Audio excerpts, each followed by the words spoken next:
Son tiempos difíciles. Cuidado con el perro.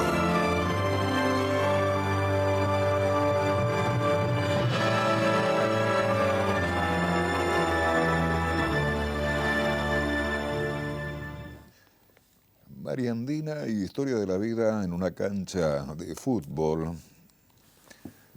¿Qué tal? ¿Cómo andamos? Buenas noches. Este tiempo nuestro, que a esta hora pareciese que nos da más tiempo para la charla, para la profundidad de algunos temas, presunta o realmente, y la oportunidad también de conocer distintos seres humanos mendocinos que tienen cosas para contarnos. El invitado de esta noche, bueno, es un joven periodista deportivo.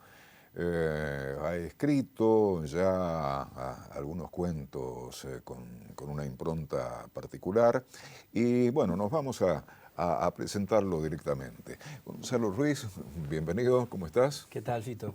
Muy bien, gracias por la invitación. No, por favor, ¿cómo te autodefinís profesionalmente?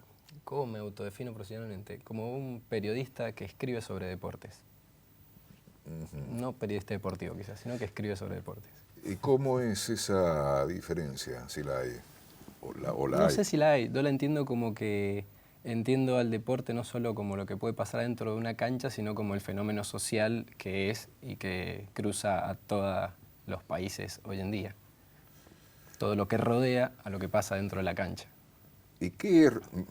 Ya estoy intuyendo que se vienen como 350.000 asociaciones. Se dispara para acá, para allá. Sí. ¿Qué rodea una cancha de fútbol en el hoy del mundo? Mirá cómo te pregunto. Depende de dónde esté esa cancha, pero puede rodear los sentimientos más genuinos de amistad y de pasión que pueden tener los hinchas o de devoción, y también puede rodear los negocios más oscuros que puede haber detrás del fenómeno que genera hoy el fútbol. En esa gama hay de todo. ¿Hay negocios oscuros alrededor del fútbol? Parece que sí, que sí. Así lo han dicho las investigaciones que han dejado básicamente a la FIFA acéfala. Y ni hablar acá en la AFA y en el fútbol argentino. Sí. ¿Dónde naciste? Nací acá en Mendoza, en Capital, en el año 1983. ¿Y el deporte, tu afición por todo lo que sea deportivo, Sí. desde cuándo? Desde muy chico, mi padrino Guillermo me inculcó mucho el deporte. Me llevaba a la cancha a ver fútbol. Él jugó toda la vida al básquet, también practicaba básquet. Y siempre aprendí y crecí de la mano del deporte. Gracias al deporte, digamos, entendí básicamente cómo se manejan los grupos y cómo entender la amistad, el compañerismo, el trabajo grupal, un montón de cosas a partir de la infancia. Y practiqué todos los deportes habido y por haber. Sí, desordenadamente. No voy a ser tan necio de negarlo al rugby, ni muchísimo menos, pero tiene un gran folclore, tiene mucha buena prensa respecto de la camaradería, de códigos, etcétera. Sí. Eso es cierto, seguramente. Tal cual. ¿Y el fútbol también, otros deportes o no tanto? En el rugby realmente se inculca más ese sentido de la camaradería, de que tu rival no es tu enemigo, sino es alguien necesario para poder competir y crecer en la competencia. En el rugby se inculca mucho más.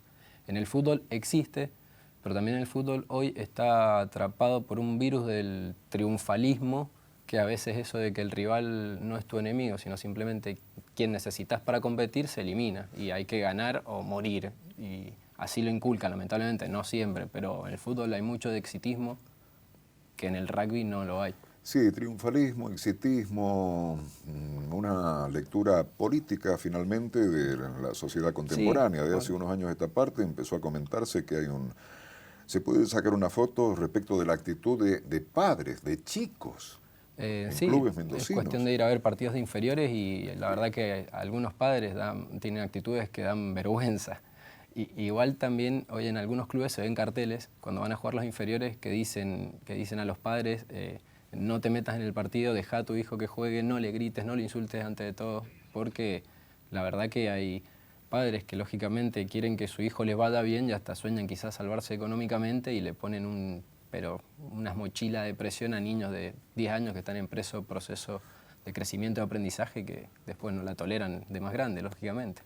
Dan, sí, dan vergüenza, que le gritan. De todo, lo que te puedas imaginar, de gritos al árbitro, al técnico, a los mismos hijos o compañeros, gente que va a descargar quizás un montón de frustraciones que traen en la semana y como a veces van a ver el equipo de primera, a veces van a ver a su hijo y se la descargan en el equipo de sus hijos. Es un gran problema de las Padres refiriéndose a hijos de esos padres. Exacto. Sí, hay de todo. Lamentablemente, el deporte y sobre todo el fútbol no deja de ser un reflejo de la sociedad. Y vivimos en una sociedad exitista, una sociedad intolerante. Y uno lo ve cuando va a la cancha. ¿Y qué es lo no dicho? ¿Quieren que sean sus hijos Messi o Maradona? Y todos sueñan hoy con que que sus hijos sean Messi y se salven económicamente. Casi todos, muy pocos, ven el deporte como una etapa clave del desarrollo de una persona. Lo ven más como un escape hacia el bienestar económico. El tema es que Messi hay uno solo, o deportistas que llegan a la elite profesional, hay uno de, no sé, miles y miles y miles que pasan. Sí, pero no vamos a jugar la de sociólogo porque no. es impertinente, ¿no? Una Pero visión. Es una foto perversa, sí, es muy perversa delicada. y es triste. Igual así en los clubes se trabaja muchísimo para sacar esta costumbre, porque como hay padres que quizás van a insultar a todo el día, a todo el partido, hay otros padres que no, que ayudan, que suman, que entienden cuál es la función del deporte, y hay miles de entrenadores y dirigentes que también entienden cuál es la función del deporte en los niños. Como hay las dos caras siempre, pero lamentablemente hay una cara que es terriblemente cruel, sobre todo en el fútbol, que quizás es el deporte que más chances económicas da en un futuro. Gonzalo, ¿de quién sos hincha? De acá de Mendoza, de Independiente Rivadavia, y del país de San Lorenzo. Doble camiseta, como se critica acá, pero bueno, así me criaron. Claro. ¿Y qué pasa con la lepra? Si supiera. Y la lepra está pagando años y años de desmanejos dirigenciales, cada vez peores. Dirigentes que han hecho que el hincha genuino casi se aleje del compromiso en el club, que cada vez vayan menos gente a la cancha. Dirigentes que con muy poca experiencia dirigencial han llegado a muy alto y hoy manejan el club. También en su momento se han tentado trayendo jugadores de renombre, como recordamos quizás Ariel Ortega, Cristian Fabiani, jugadores que ganaban muchísima plata y no estaba el club para pagar eso. Y bueno, cuando pasan esas, cuando la fiesta dura hasta muy tarde, después el otro día es muy complicado. Y hoy Independiente vive eso. Vive años y años de manejos dirigenciales y bueno, está último en la tabla de posiciones y en el descenso, está ahí, en la tabla de promedio del descenso está peleando. Muy complicado. ¿Hay diferencias en los hinchas mendocinos, improntas particulares, o es lo mismo con distintas camisetas? Para mí es lo mismo.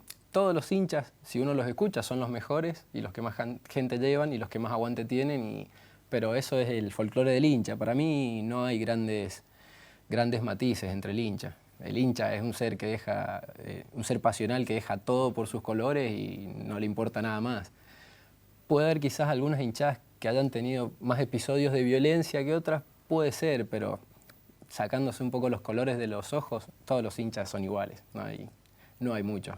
¿Por qué Godoy Cruz? Mirale Sí. la línea ordenada que sigo. En realidad voy para Sí, acá, no importa, es lindo así. Para cualquier lado. ¿Por qué Godoy Cruz levantó tanto este año, después de estar 2 años o 3 que se empezó a caer y empezó a asomarse el fantasma del descenso? Y bueno, ¿Compró bien? ¿Qué pasó? Bueno, Godoy Cruz tiene una característica, está en primera división, que compra, por lo general, bien y barato, y vende caro. Por algo es uno de los clubes que económicamente está mejor en la primera división. Hubo 2 o 3 años que realmente Godoy Cruz no compró tanto y vendió mucho. De hecho, uno empieza a ver equipos como River o otros grandes y se llevaron a varios del último Godoy Cruz quizás que jugó la Copa Libertadores Sudamericana. Una temporada que uno no invierte tanto en jugadores, ni que surgen tampoco tantos jugadores de inferiores. Otra temporada que pasa lo mismo y ya los resultados van a empezar a hacer ruido y el fantasma del descenso acecha. Entonces cada tantos años hay que rearmar. También fue algunas decisiones de técnicos que no estuvieron adecuadas. Y bueno, y ahora se dio que encontraron un técnico muy capaz, muy joven, con mucha fuerza, y en el mercado de pases en el último estuvieron muy acertados con la compra de algunos jugadores muy puntuales, como por ejemplo el caso del uruguayo, el Morro García, que hoy es el goleador de Godoy Cruz. Pero fue eso, quizás fueron 2 años que no le dieron tanta importancia al mercado de pases y siguieron vendiendo, porque Godoy Cruz tiene una calidad increíble, un ojo clínico para atraer jugadores quizás desconocidos entre comillas y después venderlo a los equipos grandes. Así que llegó un momento que bueno, la luz roja quizás se prendió y hicieron bien las cosas y bueno, de hecho, los resultados están a la vista. ¿Por qué es capaz el técnico? ¿Qué característica tiene? ¿Por qué es Méndez, bueno? ¿Por qué es bueno? A ver, primero y principal que no es para nada soberbio, que a veces pasa mucho, que hay técnicos que vienen de afuera y vienen a una provincia, técnicos de Buenos Aires por lo general, que vienen a una provincia es como que yo me la sé toda y acá voy a disponer de todo. Y no, Méndez todavía está en un proceso de aprendizaje continuo, todo el tiempo absorbe información de todos lados. Entonces vino un perfil más bajo, con ideas muy claras, es flexible, porque hay otros técnicos que como este es mi librito, esta es mi táctica y que los jugadores se adapten a esto. Y en realidad lo que debería hacerse, por lo menos lo que entiendo yo, es que el técnico se adapte a los jugadores que tiene. Uno quiere jugar de una manera, tiene jugadores de otras características, tiene que jugar de otra manera. Bueno, Méndez se adapta a eso. Y ha sido muy flexible y tiene muy buena relación también con los jugadores, con el plantel. Hay técnicos como que llegan y los miran a los jugadores por encima y Méndez no, es uno más del plantel y los escucha y habla con ellos y los mantiene motivados a todos, porque cualquier técnico mantiene motivados a los titulares. La clave también está a veces mantener motivados a los suplentes, porque sabes que en cualquier momento los vas a necesitar y Méndez lo ha conseguido, porque cada vez que Godoy Cruz necesita algún cambio, el recambio que tiene hoy ha andado muy bien. Creo que por ahí me parece que puedan dar una clave. Bueno, volvamos a vos. Volvamos. ¿Dónde trabajás? ¿Qué haces? ¿Cómo te desarrollás? ¿Cómo te expresás? Hoy trabajo en el diario Vox, es un diario que se reparte gratuito en el Gran Mendoza. Me encargo de la sección de deportes del diario y también estoy a cargo del cierre del diario de todos los días, de la versión papel. Y también hago un programa de radio que se llama La Escuela del Bocha en Radio Andina, con unos amigos, en el que básicamente usamos el deporte como excusa para hablar de diferentes temas que se nos ocurran, ya sea historia, política, cine, literatura, lo que sea. Mirá qué generosos somos. ¿En qué día, qué horario, en qué punto del dial?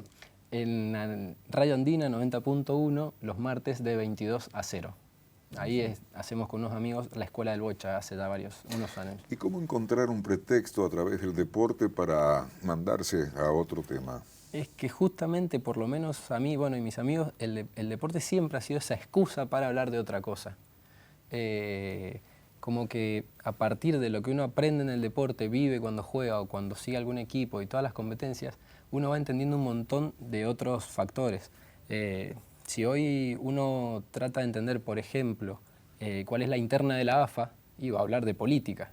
Y si trata de entender cuál es la interna del fútbol para todo, va a hablar de política y de economía.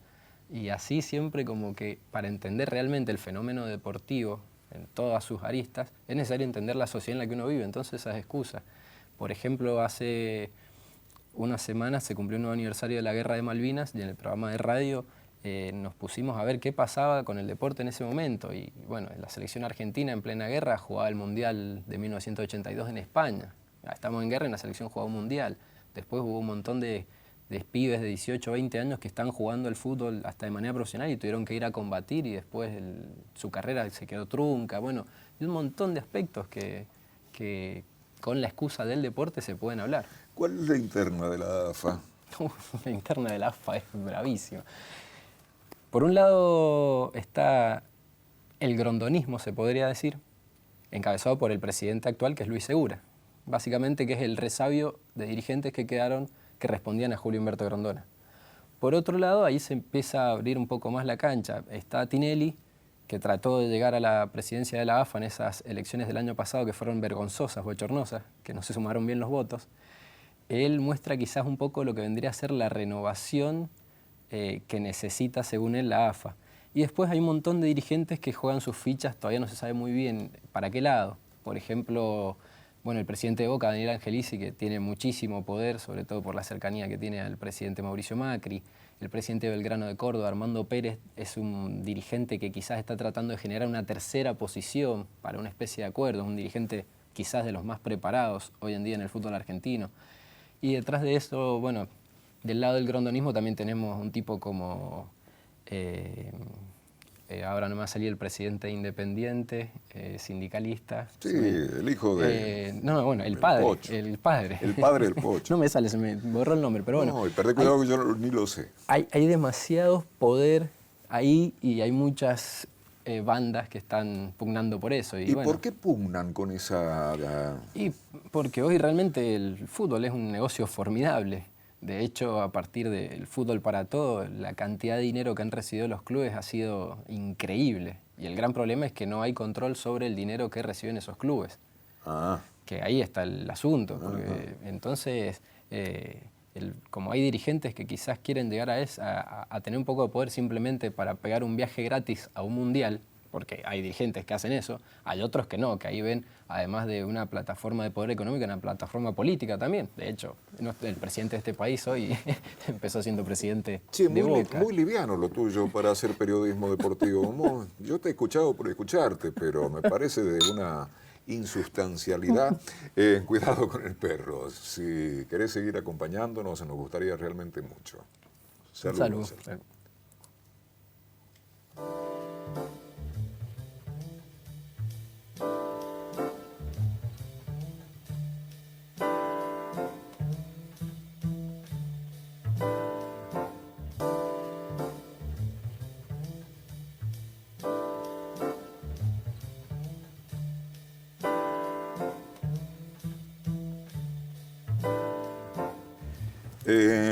Bueno, ¿recordaste cómo se llamaba? Moyano. No sé, ¿por qué se me habrá olvidado? Porque hay personas que mejor no recordarla. Bueno, Moyano es una parte muy importante del ala grondonista en esta interna de la AFA. Hoy tiene un poder que ya todos conocemos cuál es. Te lo dije al principio, se disparan 450.000 temas. ¿Por qué tanto tiempo Grondona en el poder? ¿Por qué ese patronismo de estancia? ¿Por qué esa fuerza? ¿Por qué ese poder? Increíble. Primero que nada, Grondona me parece que fue lejos uno de los dirigentes más inteligentes en la historia del fútbol argentino. Para bien y para mal, pero la inteligencia de Grondona y la muñeca política que él tenía no la tuvo nadie. Él siempre entendía por dónde había que ir, cuándo había que ponerse firme, cuándo había que dar un poco el brazo a torcer. Entonces eso fue generando, como que era un generador de consenso todo el tiempo. Y después articuló algo que se le llamaba, sobre todo en los 90, una AFA rica con clubes pobres. Una AFA que tenía mucho dinero, clubes que por lo general estaban al borde de la quiebra, entonces era ir a AFA a pedirle a Grondona plata para un salvavidas al club. Entonces Grondona prestaba la plata y después ¿cuál era la devolución? Levantar la mano en las elecciones del comité ejecutivo. Por eso Grondona ni siquiera en todos los años que estuvo al frente de la AFA hubo una sola elección que tuvo un candidato opositor y esa elección, ese candidato opositor sacó un solo voto. No tenía nadie que se le acercara. Pero ¿por qué no apareció alguien que lo peleara? Nadie pudo, aparecieron algunos dirigentes, pero nadie generaba ese consenso ni esa confianza que generaba Grondona en un montón de dirigentes. Pues los dirigentes lo criticaban digamos, en off lo criticaban a Grondona, pero después cuando su club era un desastre iban y le pedían plata a Grondona. Entonces después cuando hay elecciones levantaban la mano por Grondona. Era un círculo vicioso. Quizás el que más cerca estuvo de pelearle el poder a Grondona fue Gámez, un presidente de Vélez en los 90, que habrá vuelto. Él estuvo cerca porque tenía un discurso muy crítico y muy certero en su momento, pero a la hora de juntar avales para llegar a una elección de presidente de la AFA no lo juntaba. Bueno, ese tipo es muy respetado y mucho más confiable en términos de honestidad. Sí, totalmente. Que no cotiza mucho en este tipo de mercado. Totalmente, sí, fue así, pero a la hora de juntar avales no podían. Bueno, de hecho, Daniel Vila, presidente de Independiente Rivadavia, en un momento quiso también pelearle el cetro a Grondona, sobre todo con un discurso más federal, con clubes del ascenso, y llegó un momento que por diferentes trabas legales no pudo presentarse a la elección de la AFA, que fue esa noche que recordaba que Vila golpeaba la puerta de la AFA con un escribano y todo, y no pudo. Sí. El poder de Grondona realmente era increíble. Muñeca política interna e internacional, y capacidad de lobby. Tal cual, terrible. Como acá manejaba todo como un patrón de estancia, en la FIFA, gracias a Grondona, la FIFA pega el salto para convertirse en, como a él le gustaba llamar, la mayor multinacional del mundo. Porque él es el que ve el negocio en la televisación del fútbol, los derechos de televisación de los mundiales, de los diferentes torneos. Él es el que empieza con eso. En la década del 90 ya es cuando explota el gran negocio del fútbol. Y era la mano derecha de Blatter, según todos los especialistas. Pero según como lo has estado diciendo, estamos hablando de la parte de la inteligencia buena. Sí. Curiosamente, ¿por qué esta Porque por ahí tocamos de oído los argentinos. Sí. Vos me decís Grondona y yo te lo rechazo. Claro. Y me preguntás por qué y quizás no te sepa decir pero dos frases. Claro. Tiene un aspecto demoníaco. ¿Por qué? Y Grondona sí, porque, digamos, al manejar la AFA sí, digamos, él para tener poder necesitaba que los clubes estuviesen casi al borde de la quiebra. Ya ahí hay algo perverso. Claro, algo bastante perverso hay.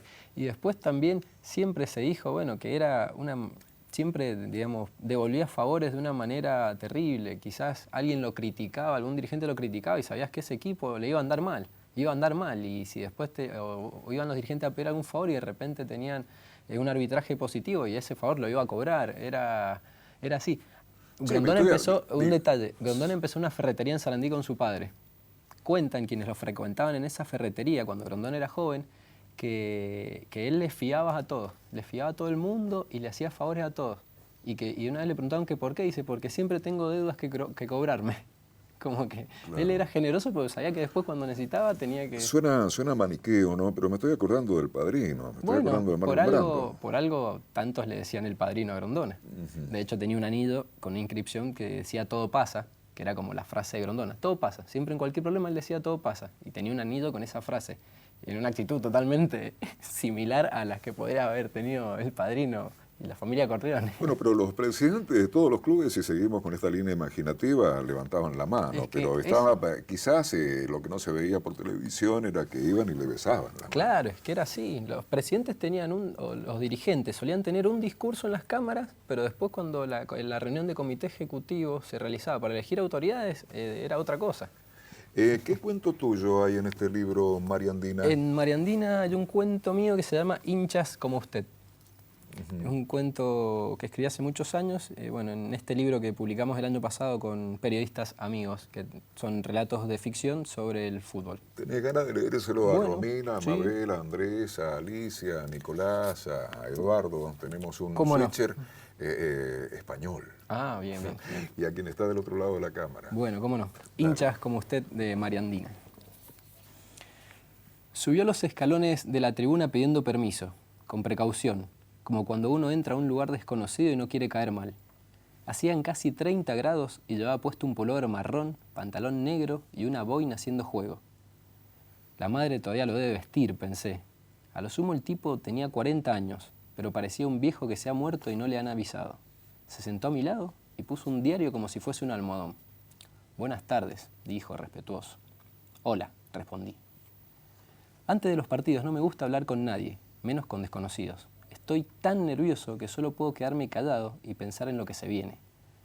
«Qué tarde soleada, ideal para que ganemos, ¿no?», me dijo entre sonriente y tímido. «Ganemos».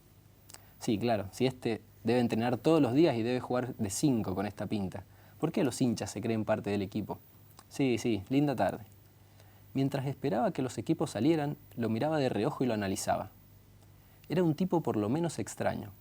Pálido, de cachetes muy colorados y mirada tan serena como enigmática. Veía para todos lados como un niño que está descubriendo algo nuevo y fascinante.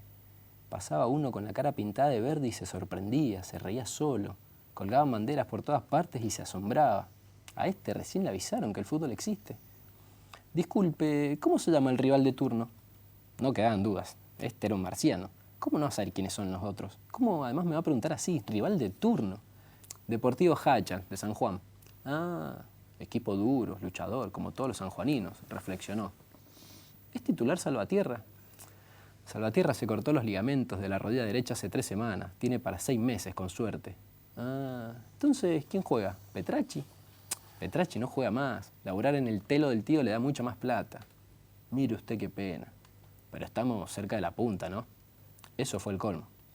Todos sabíamos que había que ganar para salvarse del descenso, menos, claro, el marciano este que tenía acá a mi lado.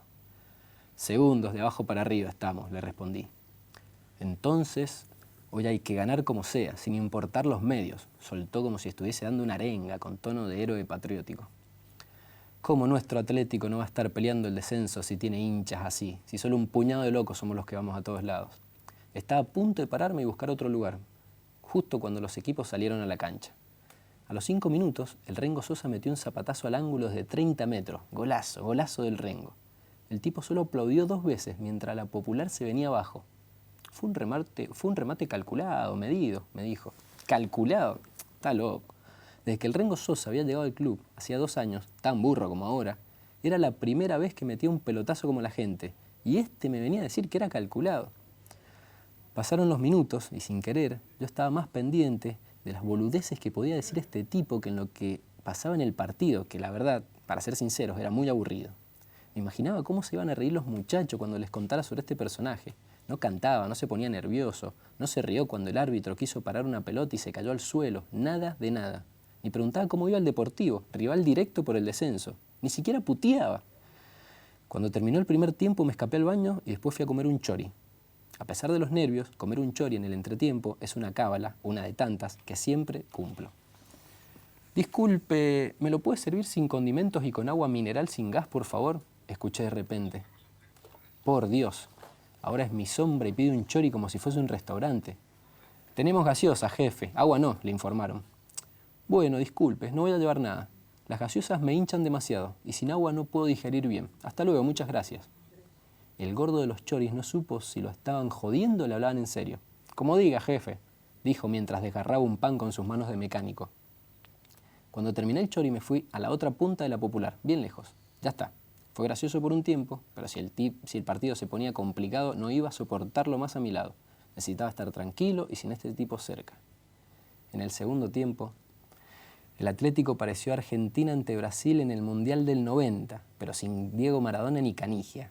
Hubo pelota en los palos, despejes en la línea del arco, penales no cobrados. Fue un parto. El empate de ellos era cuestión de minutos, se veía venir. Me imaginé de nuevo en la B y me dio tanta impotencia que casi lloro.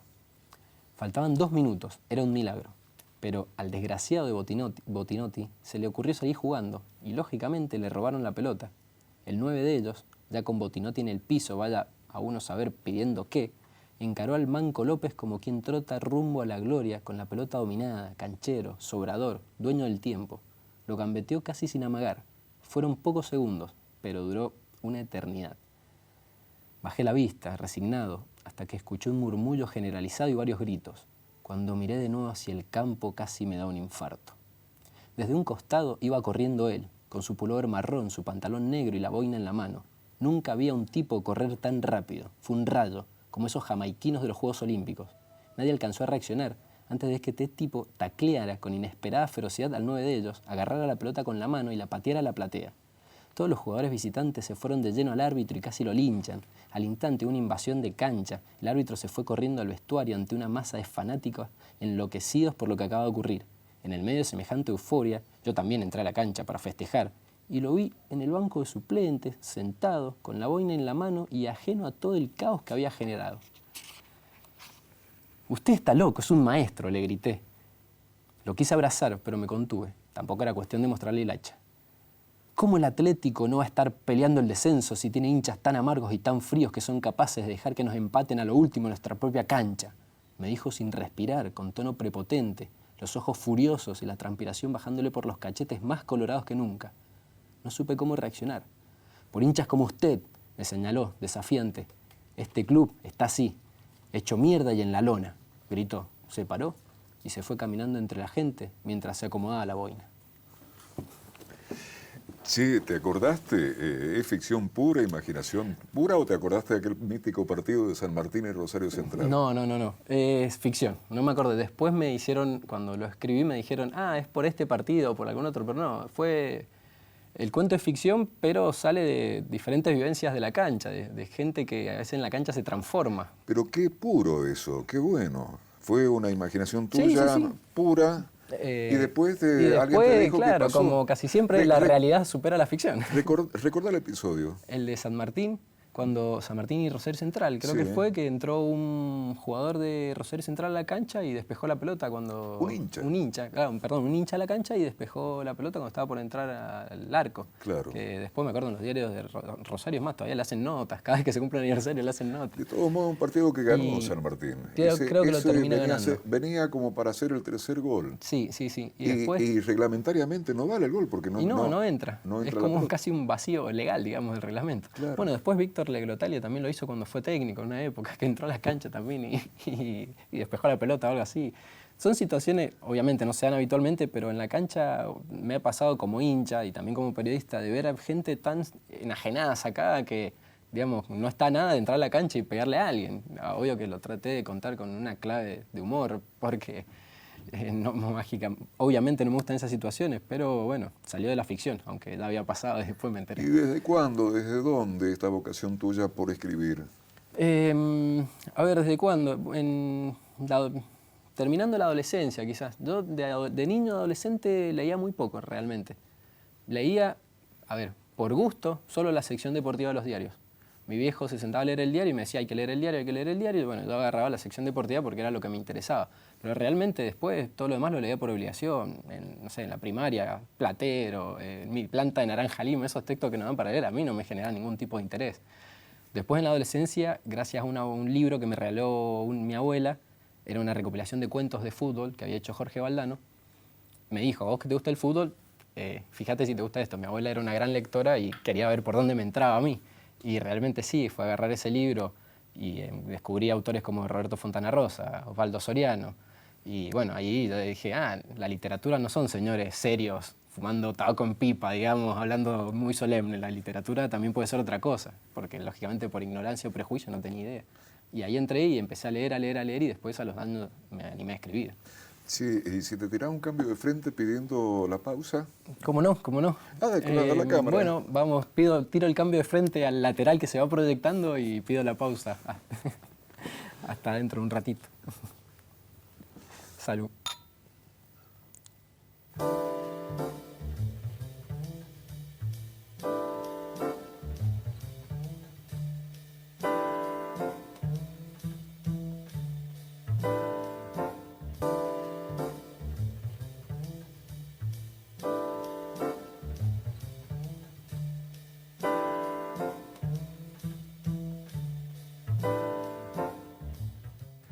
Gonzalo Ruiz, el invitado de esta noche, que nos está haciendo pasar un momento realmente muy, muy cálido, muy interesante. De tan obvio no te pregunté, Mariandina, sí. ¿Qué es la Mariandina? La Mariandina, bueno, la Mariandina es un juego que jugamos todos en la infancia, por lo menos los autores del libro, que estamos por los 30 y algo. Era básicamente tirar una pelota y correr entre todos con un arco. Se podía jugar en el portón de la casa o con unas piedras en la calle o con un arco en una cancha de verdad. Pero era como uno de los juegos más simples en la infancia. Era cuestión de que fuésemos 2 o 3, una pelota y ya se jugaba la Mariandina. Y cuando elegimos, empezamos a pensar mucho para elegir un nombre que más o menos captara esa esencia de la infancia, el fútbol, la amistad.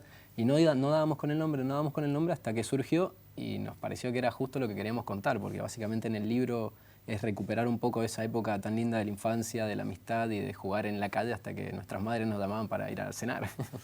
¿Tenés otro cuento en otro libro? Sí, en el 2012 publicamos con unos amigos periodistas también un libro de cuentos relacionados al deporte que se llama Tocuenes Cuento, por una de las tantas frases de Diego Maradona, en el que recopilamos una serie de cuentos que publicamos durante varios años en el diario El Sol, uno de los diarios en los que he trabajado.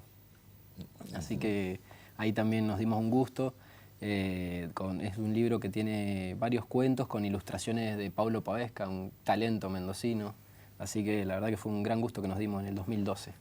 Gonzalo, tu visión, me gustaría que nos filosofaras un poco, comillas o sin comillas, respecto del periodismo deportivo en nuestro país. Periodismo deportivo en nuestro país, uy, qué tema complicado. A ver, el periodismo deportivo en nuestro país, hay periodistas y programas y trabajos, productos que son muy, muy buenos y muy dignos, pero hay muchísimos más que son para mí muy, muy malos. Y es lo que más se ve, quizás.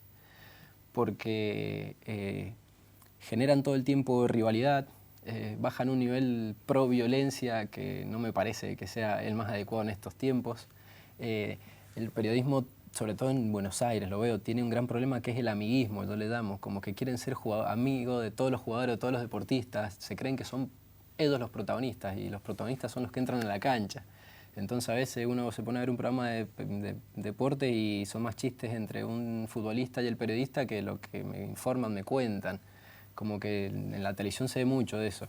Pero así todo hay otras enormes y gratas excepciones que se pueden encontrar en radio, en gráfica sobre todo. Pero creo que le falta trabajar el deporte más en la concepción social, el fenómeno social, no tanto de qué pasa dentro de la cancha, hablar toda una semana si la cancha está embarrada o no, si se lesionó un volante derecho o no, está bien, hay que informar eso, pero me parece que el deporte es un fenómeno. Sí, o buscar la polémica, eso todo el tiempo. Este jugador dijo esto, este le miró mal al otro, este le pegó, este no sé qué. Sí, o la pregunta-respuesta. Titi Fernández, que sí, es un personaje y lamentamos la pérdida de su hija, una cosa es una cosa y otra cosa es otra, pero veces... te pregunta y te está incluyendo la respuesta a la pregunta. Sí, eso de que tiran el centro y lo cabecean, se dice. Que, a ver, igual el trabajar en la inmediatez de un partido y salir y tratar de hablar con un jugador que viene con las revoluciones a 1000 por hora no es fácil. Pero me parece que sí, que se trata el deporte de... se busca esa polémica que es muy vacía y el deporte es una herramienta hermosa e interesantísima para entender un montón de procesos. ¿Y qué periodistas te gustan? Y periodistas referentes en Buenos Aires, para mí de los mejores, está Ezequiel Fernández Mores, no sé cómo se pronuncia, que no está en tele y por eso no es tan conocido, pero es columnista de Cancha Llena, que es el suplemento deportivo del diario La Nación y del diario La Gaceta de Tucumán. Ezequiel me parece que es brillante de todo punto de vista, un tipo que ha investigado muchísimo a la AFA, a la FIFA, un tipo muy, muy interesante. Andrés Burgo, Alejandro Boll, son periodistas de la gráfica, yo siempre he sido más de la gráfica, entonces para mí mis referentes por lo general los encuentro ahí. Después, bueno, Juan Pablo Barqui es más conocido y es un enorme periodista que de radio, de tele, de gráfica. Miguel Simón es otro fenómeno, más en el relato, digamos, pero periodistas por lo menos los que yo hago, que es periodismo sobre deportes en gráfica, Ezequiel Fernández Mur, Andrés Burgo me parecen referentes, Gonzalo Bonadeo, Diego Bonadeo también. Sí, ¿por qué no nombraste a Víctor Hugo? No, bueno, no, se me pasó Víctor Hugo. Víctor Hugo como relator, no sé, no sé si he escuchado algún mejor relator que Víctor Hugo, es sentarte a escuchar un partido y a escuchar poesía a la vez. Absolutamente un tipo que hizo del relato deportivo un arte, y muy pocos creo que han llegado al nivel que han llegado ellos. No, se me pasó, no es porque ningún problema con sus ideas políticas, eso es por otro lado. Al Víctor Hugo relator lo voy a querer toda la vida. ¿Por qué dan por hecho algunos periodistas deportivos? Dan por hecho por lo que saben ellos, pero el espectador es virgen. Sí. Recuerdo un partido de Boca con no sé quién y dice, no, la cancha está en mal estado. Apenas dijeron la cancha está en mal estado, yo me pregunté, ¿por qué? Ha llovido mucho, ha habido un recital. A los 10 minutos la cancha está en mal estado. A los 15 minutos posteriores la cancha está en mal estado. Y todavía hoy no sé por qué aterrizó un plato volador y la dejó en mal estado. ¿Entendés lo que te quiero decir? Pasa mucho eso también. Muchos periodistas deportivos como que solo piensan en deporte y viven su vida a partir y todo por el deporte. Entonces creen que cuando informan, le están informando a gente que piensa o vive igual que ellos. Entonces como que a alguien que consume deporte todo el día te dicen mal estado y vos seguramente vas a saber que es por una lluvia o por un recital o por lo que sea. Pero hay un montón de gente que no consume 24 horas de deporte como ellos. Entonces hay que explicar, hay que contextualizar, sea el campo de juego o sea lo que sea. Eso es lo que le falta muchas veces al periodismo deportivo, contextualizar, contar por qué pasa lo que pasa hoy en cualquier ámbito, sea fútbol o sea lo que sea. ¿Qué tenés acá? Este es un texto que habla un poco sobre mi pasión por el fútbol y la literatura, quizás por cómo surgió. Así que, si querés, lo puedo leer. No, ¿y para qué te crees que te hemos bueno, dado las bien, recibo la pelota y encaro nomás. El texto se llama El día que dejé de aburrirme. Tenía 10 años. Estaba enfermo, en cama, con gripe. Ese día, mi abuela Pepita me regaló un libro que me cambió la vida. Pero yo, a los 10 años, no tenía la menor idea. Yo solo quería jugar con muñecos de He-Man. El libro era grande para las manos de un niño, era gordo y encima no tenía dibujos, ni uno solo. Miré la tapa y le sonreía a mi abuela por educación, no por agradecimiento. Yo a esa edad no leía, yo era un niño. Mi abuela me dijo que me regalaba ese libro para que no me aburriera mientras estaba en cama. Me dijo que eran cuentos de fútbol y como a mí me gustaba el fútbol, supuso que me interesarían esas historias. Miré con desconfianza ese libro. Lo volví a abrir, traté de leer unas líneas, no entendí mucho y lo olvidé en un rincón. A esa edad los libros eran aburridos, porque los escribían tipos grandes y aburridos. Pasaron los años, los muñecos de He-Man, los dibujitos, el potrero, las carreras de bicicleta, las rodillas peladas, las zapatillas rotas, los penales contra el portón. Pasó toda la infancia y el libro siguió ahí, olvidado. Tenía 17 años. Estaba en esos días de adolescencia en que todo te aburre. El tiempo no pasa, el colegio te molesta, no puedes jugar al fútbol todo lo que querés. Tus viejos a veces te retan, te peleas con tu hermana. Ni en la música encontrás diversión. Ese día, imposible olvidarlo, estaba tan aburrido que me puse a buscar algo. No sabía qué, pero empecé a dar vueltas en mi pieza, quizás por el único motivo de que el tiempo pasara más rápido. Hay momentos en los que uno, aunque no sepa qué está haciendo, íntimamente siente una energía poderosa que lo moviliza. Me gusta pensar que son esos momentos en los que uno busca su destino y a veces, mágicamente, lo encuentra. Eso me pasó aquella tarde, cuando en mi pieza encontré, lleno de polvo y con hojas amarillentas, ese libro de cuentos de fútbol. Tenía 23 años. Era una siesta soleada a pesar del invierno. Estaba en el patio de mi casa, comiendo mandarina y leyendo, una de las cosas que más placer me genera en la vida. En eso me llegó un mensaje de texto de mi vieja. Lo leí y el cuerpo se me tensó de la angustia. Prendí el televisor. La placa roja de Crónica confirmaba lo que me acababa de contar mi vieja. Estaba solo. Me tenía que ir a trabajar al diario, pero no podía ni quería creer lo que escuchaba en la televisión.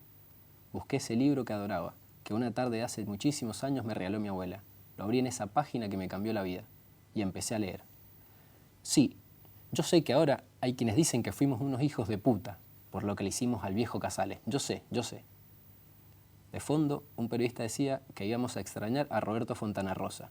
Yo lloraba y pensaba que el día que leí el cuento, 19 de diciembre de 1971, la vida me cambió. Ya nunca más me aburrí. Bueno, algunos dicen que es el mejor cuento de fútbol escrito Tal cual. en toda la historia. Sí, y coincido. Es una obra maravillosa. Resumí, ¿qué pasó con el viejo Casale? El viejo Casale, bueno, el viejo Casale era una especie de cábala para los hinchas de Central, porque cada vez que él iba a un clásico rosarino de Central contra Newell's, Central ganaba. Jugaban una semifinal del Nacional del 71, Central Newell's en la cancha de River. Los hinchas de Central, un grupo, necesitaban tener todas las cábalas habido por haber que se estén cumpliendo para ganar, y se acordaban que el viejo Casale no estaba yendo a la cancha porque tenía problemas en el corazón. Y tenía como 80 años. Y ya estaba muy viejo para ir y soportar eso. Infartos que había zafado. Entonces no se les ocurre mejor idea a estos hinchas de Central que hacer una especie de plan como los simuladores, la serie de Cifrón, así, y van y lo secuestran con una excusa al viejo Casale y se lo llevan a la cancha. Y después no vamos a contar más porque hay que leer ese cuento, que es maravilloso. Es maravilloso. Maravilloso. Bueno, ¿y qué proyectos tenés? ¿Hacia dónde estás yendo, Gonzalo Ruiz? Y ahora, bueno, el año pasado con los amigos periodistas publicamos Mariandina. Está la idea de hacer una Mariandina 2, quizás, porque tuvo una recepción muy linda y muy grata, la verdad, así que nos quedó las ganas de hacer, y quizás este año nos aboquemos a hacer Mariandina 2. También está la idea de reeditar Tocones Cuento, porque cuando lo publicamos fue una edición muy pequeña y no pudimos más, y ha quedado también la gana porque también tuvo una linda recepción. Y después también, bueno, escribiendo mucho, trabajando en algunos libros de cuentos y en algunas otras novelitas, pero por ahora cuestión mía, íntima, no de publicar, pero siempre buscando... Cuentos que gambetean al fútbol también. Sí. Al principio siempre escribí sobre deportes, pero cada tanto me voy abriendo un poco más de lo estrictamente deportivo para escribir de otros temas, y me he sentido cómodo, me ha gustado, así que estoy en eso. ¿Y de qué temas? Y por lo general escribo de lo que he vivido o lo que sé, porque, a ver, por ejemplo, admiro a los escritores o a la gente que escribe épica fantástica, por dar un ejemplo. No sé cómo hacen para escribir épica fantástica. Yo no sé, debería tener un dragón de mascota para más o menos tener idea de cómo escribir eso. Yo escribo de lo que sé, y una de las novelitas que estoy trabajando es sobre periodismo. Hace 15 años que trabajo en diarios, y me parece que el mundo de las redacciones es un mundo fascinante, para bien, para mal, pero es un mundo increíble. Y bueno, y la novela transcurre en la redacción de un diario. ¿Y qué pasa en las redacciones de los radios, sí. de los diarios? Primero en los diarios, ahora, bueno, sí, también en los diarios digitales. Primero el luchar contra el tiempo. Ahí sí que se lucha contra el tiempo. Hay que cerrar un diario, hay que imprimirlo, y a veces las noticias no están, y la gente, y te pones nervioso y tenés que poner la cabeza tranquila y relajarte y escribir y llenar un diario y hacerlo bien.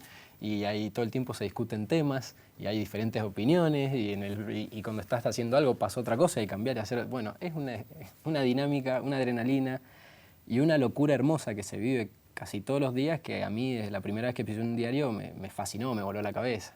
Y hay personajes de todo, como están tipos quizás, pongámoslo entre comillas, más serios que escriben de política, hay otros que escriben de policiales, de deportes, y es una fauna hermosa cuando se juntan. Sos muy joven, pero has leído seguramente algo del mítico periodista deportivo argentino, referente por antonomasia, Dante Panzeri, Sí, ¿no? sí. Sí, Panzeri, a ver, a Panzeri se lo habla mucho más de lo que se lo lee, en realidad, porque como que queda muy bien decir, ay, Panzeri, o Sí, citar. casi como Borges, Claro, ese tal folclore. cual, sí, salvando las distancias es parecido porque como uno de los libros de Panzeri es Fútbol, dinámica de lo impensado. Esa frase creo que debe ser la más usada en la historia de los periodistas deportivos de Argentina y no sé cuántos han leído el libro de Fútbol, dinámica de lo impensado. Y bueno, son libros que Panzeri escribió en los años 60 y la verdad que hoy uno los lee y tienen una vigencia, gran parte del libro, increíble. Fue un tipo que estuvo muy adelantado a su tiempo, transgresor, una ética intachable, intachable. Y fue un tipo que defendió todas las ideas, le puso el cuerpo a todas las ideas y estuvo muy en contra de la corriente de su época y después el tiempo le dio la razón en casi todo. Me acuerdo de haberlo leído, Panzeri, no haberlo leído en esa época, ahora, Panzeri era el único, creo, periodista que estaba en contra de que Argentina organizara el Mundial del 78. Él decía, nos vamos a terminar robando a nosotros mismos, no hagamos este Mundial, va a ser un show de la corrupción. Todos, lógicamente, era, no, hagámoslo, bueno. El ente autártico mundial 78 presupuestó en 70 millones, creo que era el mundial, y se terminaron gastando 700. Bueno, el tiempo le dio la razón siempre, y no lo pudo disfrutar porque se murió meses antes del 78, pero él en su momento no solo entendía el deporte como juego y el deporte como fenómeno social. Del fútbol decía que había que darle 3 puntos por partido ganado a los equipos, que al arquero no había que dársela, los jugadores, los compañeros no se la tenían que dar más al arquero y que la recibiera con la mano, y se le reían en los 60. Y son leyes que la FIFA puso en los 90. Bueno, un tipo, hay gente que viene adelantada a su tiempo. Panzeri fue uno de esos. Y está bueno que las camadas jóvenes de periodistas deportivos lo lean a Panzeri. Fútbol, dinámica de lo impensado, Burguesía y ganterismo en el deporte, son 2 libros fundamentales para entender gran parte del deporte en la segunda mitad, sobre todo, del siglo XX. Burguesía y gangsterismo. Sí, tranquilo el título del libro. Gonzalo, me ha dado mucho placer escucharte. Te agradecemos la presencia. Al contrario, ha sido un placer, la he pasado muy bien. Bueno, nos alegra eso. Gonzalo Ruiz, en nuestra noche de cuidado con el perro. Que la pases muy lindo.